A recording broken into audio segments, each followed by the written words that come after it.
ನಾವು ಮಾಡಿದ ಪೂರ್ವಕರ್ಮಗಳು ನಮ್ಮ ಬದುಕನ್ನು ಆವರಿಸ್ತವೆ. ಅದರ ಆಧಾರದ ಮೇಲೆಯೇ ನಮ್ಮ ಯಶಸ್ಸು ಅಥವಾ ಅಪಯಶಸ್ಸು ಅಂತ ಹೇಳುತ್ತೆ ಕರ್ಮ ಸಿದ್ಧಾಂತ.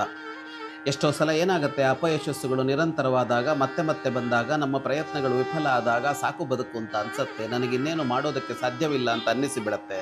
ಹಾಗೆ ಅಂದುಕೊಳ್ಳಬೇಕಾಗಿಲ್ಲ. ಸತ್ಫಲ ಒಂದು ನಿನಗೆ ಕಾದಿರತ್ತೆ ಅಂತ ಹೇಳ್ತಾನೆ ಒಬ್ಬ ಪ್ರಜ್ಞ.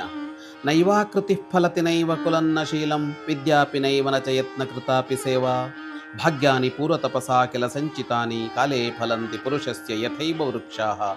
ಚಲುವಾದ ರೂಪ ಇದೆ, ಒಳ್ಳೆಯ ವಂಶದಲ್ಲಿ ಹುಟ್ಟಿದಾನೆ, ಒಳ್ಳೆಯ ನಡತೆ ಇದೆ, ವಿದ್ಯಾವಂತ, ಪ್ರಯತ್ನ ಪಟ್ಟು ಕಾರ್ಯ ಮಾಡ್ತಾನೆ, ಪ್ರಯತ್ನ ಪಟ್ಟು ಸೇವೆ ಮಾಡ್ತಾನೆ, ಆದರೂ ಫಲ ಸಿಗೋಲ್ಲ ಎಷ್ಟೋ ಬಾರಿ. ಇದರ ಬಗ್ಗೆ ಯೋಚಿಸ್ತಾ ಕೂರಬೇಡಿ.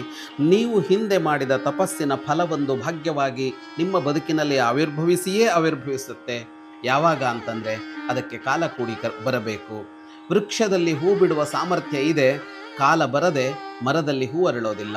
ಹೇಗೆ ಕಾಲ ಬಂದಾಗ ತನ್ನಷ್ಟಕ್ಕೆ ಮರದಲ್ಲಿ ಹೂ ಅರಳತ್ತೋ ಹಾಗೆ ಸತ್ ಕಾಲ ಬಂದಾಗ, ಫಲ ಕೊಡುವ ಬಂದಾಗ ನಿಮ್ಮದೇ ಪೂರ್ವಕರ್ಮಗಳು ನಿಮಗೆ ಫಲ ನೀಡುತ್ತೆ. ಸಹನೆಯಿಂದ ಕಾಯಬೇಕು ಅಂತ ಹೇಳ್ತಾನೆ ಈ ವಿವೇಕಿ. ಶುಭಂ ಭೂಯಾತ್.